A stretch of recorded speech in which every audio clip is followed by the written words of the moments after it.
Hello friends, നമസ്കാരം. Welcome back to our YouTube channel Spoons of Flavour. ഞാൻ ഇന്നിവിടെ വന്നിരിക്കുന്നത് ഒരു ചിക്കൻ സ്റ്റൂവുമായിട്ടാണ്. അതെങ്ങനെയാണ് ഉണ്ടാക്കുന്നത് നമുക്ക് നോക്കാം. അതിനായിട്ട് ഒരു പാൻ അടുപ്പിൽ വെച്ച് അത് ചൂടായി വരുമ്പോൾ അതിലേക്കൊരു 3 ടേബിൾ സ്പൂൺ വെളിച്ചെണ്ണ ഒഴിച്ചു കൊടുക്കുക. അതിലേക്ക് പിന്നെ നമ്മൾ ചേർക്കുന്നത് സ്പൈസസ് ആണ്. ഞാനിവിടെ പട്ട, ഗ്രാമ്പൂ, ഏലക്ക ചതച്ചാണ് എടുത്തിരിക്കുന്നത്. ഒരു 5 ഏലക്ക എടുത്തിട്ടുണ്ട്. പിന്നെ ബേ ലീവ്സ്, സ്റ്റാർ അനീസ്, ഇത്രയാണ് എടുത്തിരിക്കുന്നത്. ഇതെല്ലാം കൂടെ നമുക്ക് എണ്ണയിലിട്ടൊന്ന് മൂപ്പിച്ചെടുക്കാം.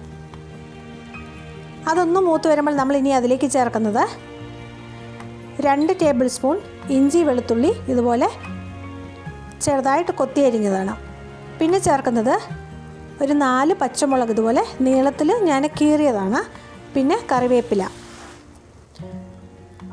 നമുക്ക് ഈ സ്റ്റൂവിന് ഈ പച്ചമുളകിൻ്റെയും അതുപോലെ തന്നെ പെപ്പറിൻ്റെയും എരിവ് മാത്രമേ ഉള്ളൂ. അതുകൊണ്ട് പച്ചമുളകൊക്കെ എല്ലാവരുടെയും എരിവിന് ആവശ്യത്തിന് അനുസരിച്ച് ചേർക്കണം. പിന്നെ ഇനി അതിലേക്ക് ചേർക്കുന്നത് 3 മീഡിയം സൈസ് സവാള ഇതുപോലെ സ്ലൈസായിട്ട് അരിഞ്ഞതാണ്. ഇനി നമുക്കിതെല്ലാം കൂടെ ഒന്ന് നല്ലതായിട്ട് വഴറ്റിയെടുക്കാം. അതൊന്ന് വഴണ്ടി വരുമ്പോൾ നമ്മളിനി അതിലേക്ക് ചേർക്കുന്നത് 1 ടീസ്പൂൺ കുരുമുളക് പൊടി. എൻ്റെ കയ്യിൽ ബ്ലാക്ക് പെപ്പറാണുള്ളത്. വൈറ്റ് പെപ്പർ നിങ്ങളുടെ കയ്യിലുണ്ടെങ്കിൽ അത് ചേർക്കാവുന്നതാണ്. പിന്നെ ചേർക്കുന്നത് 1 ടീസ്പൂൺ ഗരം മസാലപ്പൊടി. ഇതും കൂടെ ചേർത്ത് നമുക്കിതൊന്ന് നല്ലതായിട്ട് വഴറ്റിയെടുക്കാം. നമ്മൾ വൈറ്റ് പെപ്പർ ചേർക്കുകയാണെങ്കിൽ നമ്മുടെ കറിക്കൊരു ഇച്ചിരി കൂടെ ഒരു വൈറ്റ് കളർ കിട്ടും. എൻ്റെ കയ്യിൽ ബ്ലാക്ക് പെപ്പറേ ഉള്ളൂ. അതുകൊണ്ടാണ് ഞാൻ ഈ ബ്ലാക്ക് പെപ്പർ ചേർത്തിരിക്കുന്നത്. ഇനി നമുക്ക് എടുത്തു വെച്ചിരിക്കുന്ന ചിക്കൻ ചേർത്ത് കൊടുക്കാം. ഞാനിവിടെ 500 ഗ്രാം ചിക്കനാണ് എടുത്തിരിക്കുന്നത്. അത് എല്ലോട് കൂടിയ ചിക്കനാണ് കേട്ടോ, ദശ മാത്രമല്ല, എല്ലോട് കൂടിയ ചിക്കനാണ്. അതും കൂടെ നമുക്ക് ഈ എണ്ണയിലിട്ട് നല്ലതായിട്ട് ഇതുപോലെ മസാലയിലിട്ടൊന്ന് വഴറ്റിയെടുക്കാം. ഇതിങ്ങനെ ഒരു 5 മിനിറ്റോളം ഇതുപോലെ നമ്മളൊന്ന് വഴറ്റണം. വഴറ്റി കഴിഞ്ഞതിന് ശേഷം നമ്മൾ ഒരു പൊട്ടറ്റോ അതുപോലെ തന്നെ അരമുറി ക്യാരറ്റ് ഇതും കൂടെ അതിലേക്ക് ചേർത്ത് കൊടുക്കുക. ഇനി ഇതും കൂടെ നമുക്കൊരു 5 മിനിറ്റ് നല്ലതായിട്ടൊന്ന് വഴറ്റാം. അതിന് ശേഷം നമുക്കിതൊന്ന് ഒരു 5 മിനിറ്റ് മൂടി വയ്ക്കാം. 5 മിനിറ്റ് മൂടി വെച്ചു. അതിപ്പോൾ തുറന്ന് നോക്കി. അപ്പോൾ കണ്ടോ, നമ്മുടെ ചിക്കനിൽ നിന്നൊക്കെ ഇതുപോലെ കുറച്ച് വെള്ളം ഇറങ്ങിയിട്ടുണ്ട്. അടിയിൽ പിടിക്കാതെ നമ്മൾ ഇതുപോലെ ഇടയ്ക്കൊന്ന് ഇളക്കി കൊടുക്കണേ. ഇനി നമുക്കതിൽ ഉപ്പ് നോക്കിയിട്ട് ആവശ്യത്തിന് ഉപ്പും കൂടെ ചേർത്ത് കൊടുക്കാം. ഞാൻ സവാള വഴറ്റിയപ്പോൾ കുറച്ച് ഉപ്പിട്ടിട്ടുണ്ടായിരുന്നു. ബാക്കി ഉപ്പാണ് ഇപ്പോൾ ചേർത്തത്. ഇനി നമുക്കതിലേക്ക് ചേർക്കുന്നത് തേങ്ങയുടെ 2ാം പാലാണ്. ഇത് ഞാൻ ഒരു വലിയ തേങ്ങയുടെ അരമുറി പാല് പിഴിഞ്ഞതാണ്. തേങ്ങയുടെ 2ാം പാലിൽ കിടന്ന് വേണം ഇനി നമ്മുടെ ചിക്കനും അതുപോലെ തന്നെ ഈ പൊട്ടറ്റോയും ക്യാരറ്റും ഒക്കെ വേവാനായിട്ട്. ഇനി നമുക്കിതൊന്ന് മൂടി വെച്ച് കുറച്ച് നേരം വേവിക്കാം. അപ്പം നമ്മുടെ ചാറൊക്കെ ഒന്ന് കുറുകി വരും. ഈ സമയത്ത് നമുക്ക് ഉപ്പ് ആവശ്യമുണ്ടെങ്കിൽ അതും കൂടെ ചേർത്ത് കൊടുക്കണം.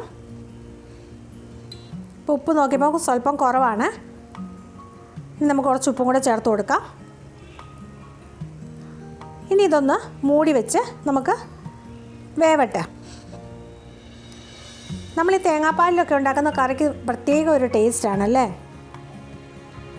കണ്ടോ, ഇപ്പോൾ 10 മിനിറ്റ് കഴിഞ്ഞു. 10 മിനിറ്റ് കഴിഞ്ഞ് തുറന്ന് നോക്കിയപ്പോൾ നമ്മുടെ കറിയൊക്കെ ഏകദേശം ഇതുപോലെ കുറുകി വന്നിട്ടുണ്ട്. ഇനി നമ്മൾ ഇതിലേക്ക് ചേർക്കുന്നത് തേങ്ങയുടെ 1ാം പാലാണ്. ആ 1ാം പാലും കൂടെ ചേർത്ത് കഴിയുമ്പോഴാണ് നമ്മുടെ കറിക്ക് നല്ലൊരു ടേസ്റ്റ് വരുന്നത്. ഇപ്പം ഞാൻ 1ാം പാൽ ഒഴിച്ച് കൊടുത്തു. ഇനി നമ്മൾ ഈ കറി തിളപ്പിക്കാൻ പാടില്ല. ജസ്റ്റ് ഒന്ന് ചൂടായാൽ മതി. ചൂടായി കഴിഞ്ഞതിന് ശേഷം ലാസ്റ്റിൽ നമ്മൾ ചേർക്കുന്നത് 1 ടീസ്പൂൺ ഗരം മസാലപ്പൊടി, അതുപോലെ തന്നെ 1/2 ടീസ്പൂൺ നമ്മുടെ പെരിഞ്ജീരകമില്ലേ, അത് പൊടിച്ചതാണ്.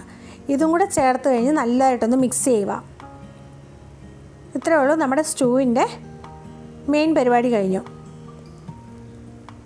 ഇനി ഞാൻ ലാസ്റ്റിൽ ഇവിടെ എന്തോ ചെയ്യുന്നതെന്ന് വെച്ചാൽ ഒരു പാൻ അടുപ്പിൽ വെച്ച് അതിലേക്ക് ഞാൻ ഒരു 2 ടേബിൾ സ്പൂൺ വെളിച്ചെണ്ണ ഒഴിച്ചു കൊടുത്തു. ഇതിലിനി നമുക്ക് കാഷ്യൂ നട്ട് ഇല്ലേ, ഒരു 5-8 കാഷ്യൂ നട്ട് ഇതുപോലെ നല്ലതായിട്ടൊന്ന് വറുത്തെടുക്കാം. അതും കൂടെ നമുക്ക് നമ്മുടെ കറിയിലോട്ട് ചേർത്ത് കൊടുക്കാം. ഇത് ഓപ്ഷണലാണ്, വേണമെങ്കിൽ ചെയ്താൽ മതി.